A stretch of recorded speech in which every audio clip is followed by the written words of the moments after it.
Mesdames et messieurs, bonsoir. Ravi de vous retrouver sur le journal en français. Voici les titres.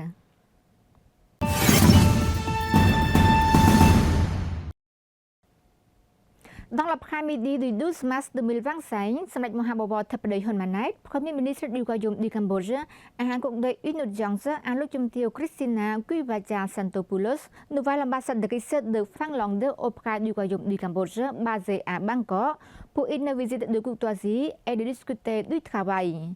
Lors de la rencontre, la nouvelle ambassadrice de Finlande s'engage à renforcer et à élargir la coopération avec le Cambodge. Au cours de la rencontre, l'ultime ambassadrice de Finlande a exprimé un grand intérêt pour les progrès du Cambodge dans tous les secteurs et a félicité le gouvernement royal du Cambodge pour ses nombreuses réalisations au cours des 2 dernières années. L'ambassadrice a hautement apprécié les bonnes relations entre la Finlande et le Cambodge et s'est déclarée satisfaite de la coopération dans de nombreux domaines tels que le déminage, l'agriculture et l'enregistrement foncier. Elle a également souligné l'engagement de renforcer et d'élargir la coopération entre les deux pays pour progresser davantage. En réponse, Samdech Thepday Hun Manet a félicité l'ambassadrice pour sa nomination comme l'ambassadrice de Finlande auprès du Royaume du Cambodge et a exprimé sa profonde gratitude au gouvernement et au peuple finlandais pour leur contribution au développement socio-économique du Cambodge. Il a hautement apprécié les bonnes relations entre les deux pays qui durent maintenant depuis 55 ans. Dans le même temps, Samdech Thepday Premier ministre estime que le rôle de l'ambassadrice contribuera davantage à renforcer et à élargir les relations et la coopération entre les deux pays. Samdech Thepday a également mentionné l'introduction de politiques et de mesures nécessaires par le gouvernement royal pour améliorer les moyens de substance et le bien-être de la population en renforçant le secteur de la santé, l'éducation, la formation professionnelle et la création d'emplois, ainsi qu'en promouvant la connectivité numérique et le développement durable. Samdech Thepday et l'ultime ambassadrice ont discuté du potentiel de coopération dans les domaines du numérique, de l'environnement, du commerce, de l'investissement et des affaires, en particulier de l'importance de l'innovation et de la création d'un écosystème pour le développement des petites et moyennes entreprises. Samdech Thepday a encouragé l'ultime ambassadrice à continuer de se connecter et de collaborer étroitement avec les ministères et institutions cambodgiennes pour renforcer davantage la coopération entre le Cambodge et la Finlande.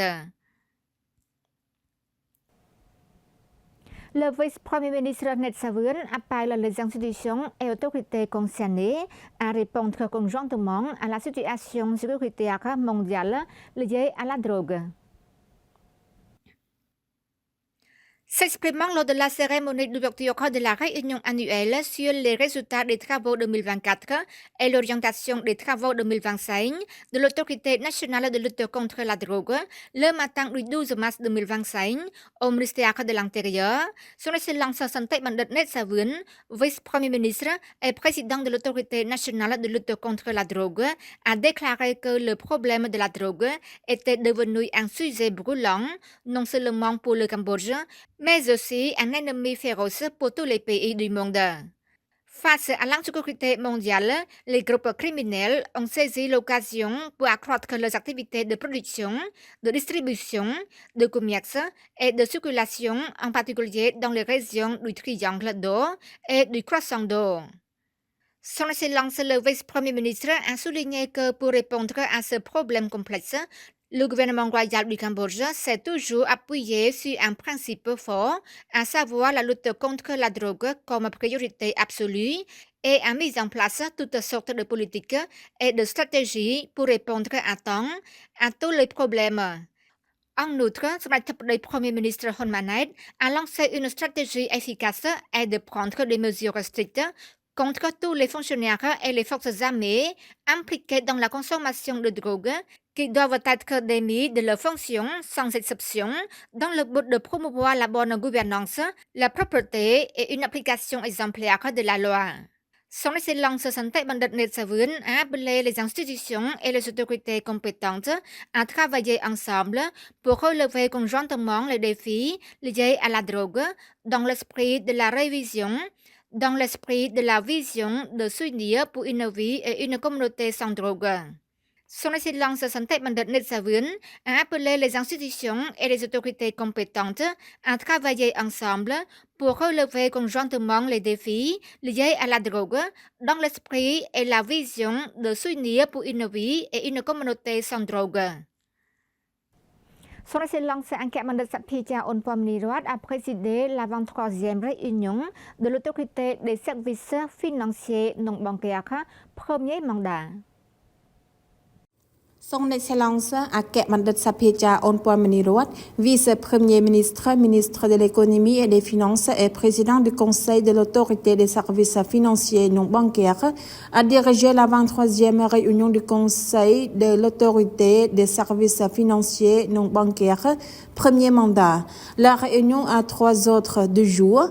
1. Projet de rapport de réalisation 2024 et d'orientation des travaux 2025 de l'autorité des services financiers non bancaires. À travers 3 années d'expérience dans la préparation du rapport annuel de l'autorité des services financiers non bancaires, réalisation en reliant du mécanisme de suivi et d'évaluation, le contenu du rapport de réalisation 2024 et l'orientation de travail 2025 est organisé avec une grande qualité et une valeur ajoutée d'année en année en réponse aux souhaits du Conseil de l'autorité des services financiers non bancaires. 2. Rapport sur la mise en œuvre du budget annuel 2024 de l'autorité des services financiers non bancaires sur la base des résultats du résumé de la mise en œuvre du budget 2024 a montré que les régulateurs subordonnés de l'autorité des services financiers non bancaires efforcent pour la mise en œuvre de la collecte des recettes dans ces sous-secteurs jusqu'à ce que de bons résultats soient obtenus, même si la situation économique est incertaine. Dans le même temps, l'unité affiliée à l'autorité des services financiers non bancaires a également mené son propre audit des dépenses avec un sens élevé de responsabilité conformément à la réglementation du gouvernement royal. Cela montre que la mise en œuvre du budget dans le cadre de l'autorité des services financiers non bancaires a évolué positivement depuis la phase de préparation du budget, de mise en œuvre du budget et de suivi de sa mise en œuvre jusqu'à l'évolution vers une responsabilisation des résultats. 3. Un rapport de recherche sur les types de risques dans le secteur financier non bancaire. Le secrétariat général de l'autorité des services financiers non bancaires a étudié et préparé d'un rapport de recherche sur les types de risques dans le secteur financier non bancaire vise à fournir une étude approfondie de l'identification et de la gestion des risques au profit du suivi et de la supervision de la résilience du secteur financier non bancaire, ce qui contribuera à maintenir la stabilité financière et la confiance du marché conformément à la réglementation applicable. Le ministre du Tourisme a déclaré que le ministère sera restructuré sur la base de l'approche de la réforme de l'administration publique qui consiste à renforcer plutôt qu'à étendre.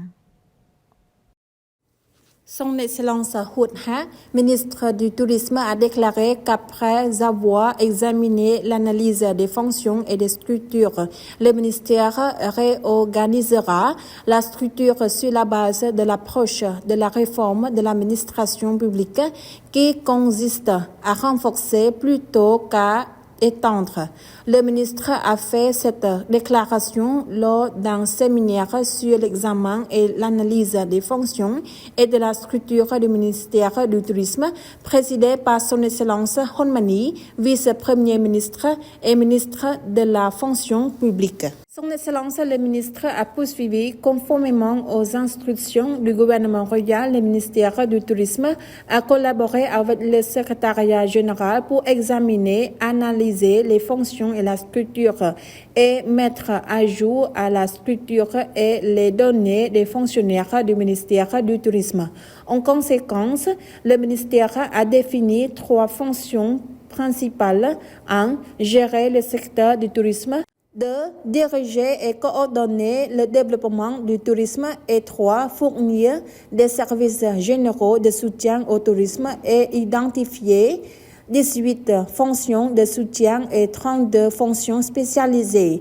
Son Excellence Houha a en outre déclaré que sur la base des résultats de l'examen de l'analyse des fonctions, des structures et des données des fonctionnaires du ministère du Tourisme, il a été démontré que les rôles et responsabilités de certaines commissions qui soutiennent la promotion du développement du tourisme chevauchent les rôles et responsabilités du ministère du Tourisme. Sur la base de cette découverte, le ministère prévoit d'ajuster la structure actuelle pour l'adapter aux nouvelles fonctions du ministère du Tourisme et d'ajuster les rôles et responsabilités des différentes commissions qui soutiennent la promotion du développement du tourisme et des fonctionnaires de chaque unité sur la certaine fonction pour l'efficacité du travail. Son Excellence Thierry Van-Dijk, ministre des Postes et Télécommunications, a déclaré que la technologie numérique joue un rôle important dans la construction de l'économie cambodgienne.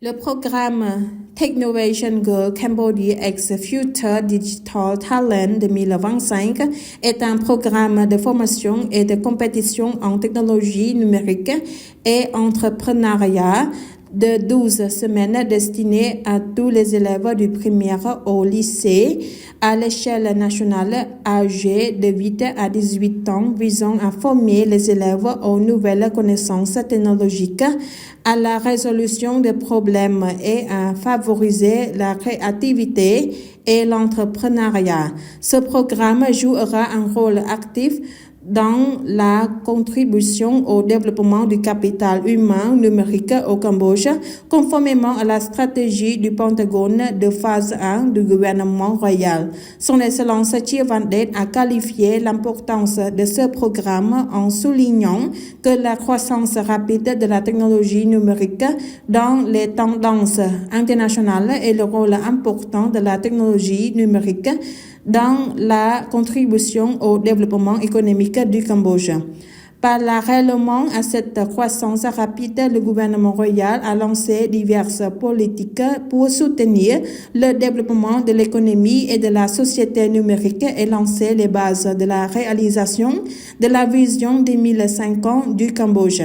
Le ministre a ajouté que le ministère des Postes et Télécommunications a accordé une attention particulièrement à la promotion de la transformation numérique dans les ministères, les institutions, le secteur privé et l'ensemble de la société nationale et a donné la priorité au développement des ressources humaines numériques en cultivant la compréhension de la technologie numérique aux étudiants à tous les niveaux pour renforcer leur capacité et cultiver les talents numériques pour devenir les catalyseurs importants pour accélérer le rythme de la transformation numérique au Cambodge. Voilà, c'est la fin de notre journal. Merci pour votre fidélité au journal en français. Demain, vous retrouverez Chamran Sousday pour une nouvelle édition. Au revoir.